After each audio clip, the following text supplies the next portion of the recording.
안녕하세요. 복덕방 토크의 복토크입니다.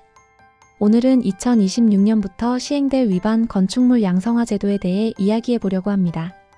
이번 제도는 단순히 불법 건축물을 봐주는 조치가 아니라 그동안 제도권 밖에 있던 생활형 위반 건축물들을 정리하고 앞으로는 인공지능 AI를 활용해 전수관리 체계를 마련하겠다는 종합적인 개편안입니다. 국토교통부에 따르면 2024년 기준 전국의 위반 건축물은 약 14만 8천 동으로 집계됐는데요. 이 숫자는 위반 건축물에 대한 행정조치가 내려져 지자체 건축행정 시스템에 등록된 건축물만 포함된 수치입니다. 현실적으로는 단속 인력 부족, 현장 점검의 한계, 신고 누락, 오래된 건물의 도면 부재 등으로 등록되지 않은 미확인 위반 건축물이 훨씬 많습니다. 전문가들은 실제 수가 최소 2배, 많게는 30만 동까지 이를 것으로 보고 있습니다. 특히 단독, 다가구, 다세대주택 등에서 무단 확장이나 증축이 자주 발생해 이번 제도의 초점은 소규모 주거용 건축물에 맞춰졌습니다. 국토부 실태조사 결과에 따르면 위반 건축물의 40% 이상은 발코니나 베란다 무단 확장이었고 지상층 증축이 약 31%, 옥상층 증축이 11%, 무단 대수선이나 용도 변경이 약 7%로 나타났습니다. 대부분은 구조적인 문제보다는 조금이라도 넓고 편하게 쓰고 싶은 이유와 처벌보다 불법 건축물로 인해 얻는 경제적 이득이 더 컸기 때문입니다. 조금만 확장해도 임대 면적이 늘어나거나 방이 한 칸 더 생기면서 수익이 커지다 보니 위험을 감수하고서라도 불법 증축을 선택하는 경우가 많았습니다. 결국 이런 편의와 이익 추구가 쌓이면서 위반 건축물이 급격히 늘어났고 그 결과 건물의 안전성과 시장의 신뢰까지 흔들리게 된 겁니다. 이런 위반 사항들은 시간이 지나면서 건물의 구조적 안정성을 해치고 임차인이나 매수인에게 피해로 이어지는 경우가 많았습니다. 정부가 이번에 제도 정비에 나선 이유도 바로 여기에 있습니다.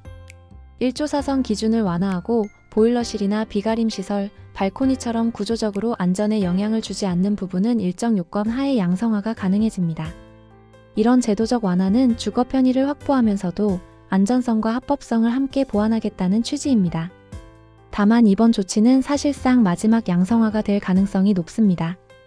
1980년대 이후 5차례나 양성화가 반복되면서 어차피 나중엔 합법화된다는 인식이 생겼기 때문인데요. 국토부는 이번엔 양성화와 동시에 단속 체계 강화, 행정처분 강화가 함께 이뤄질 것이라고 못 박았습니다.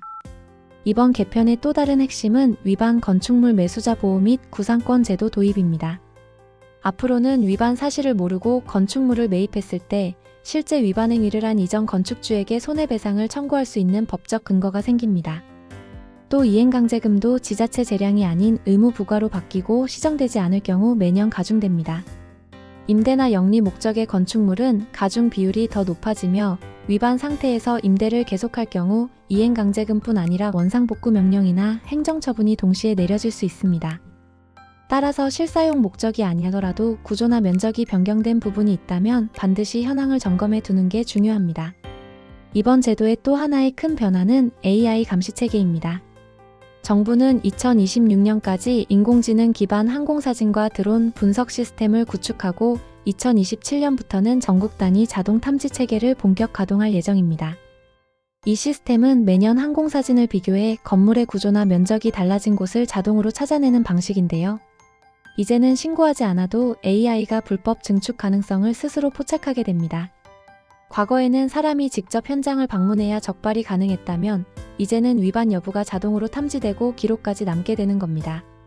앞으로는 숨기거나 회피하기가 훨씬 어려워진다는 의미입니다. 또한 거래 단계에서도 제도가 크게 바뀝니다. 정부는 공인중개사법 개정을 추진 중에 있으며 앞으로는 매매나 임대차 계약 시 해당 건축물이 위반 건축물인지 여부를 반드시 표시해야 합니다. 이 조항이 시행되면 주택 한 채나 상가 한 칸을 매입하더라도 위반 여부를 확인하지 않으면 거래 자체가 불이익을 받을 수 있습니다. 이제는 단순히 몰랐다는 이유로 책임을 피할 수 없게 되는 거죠.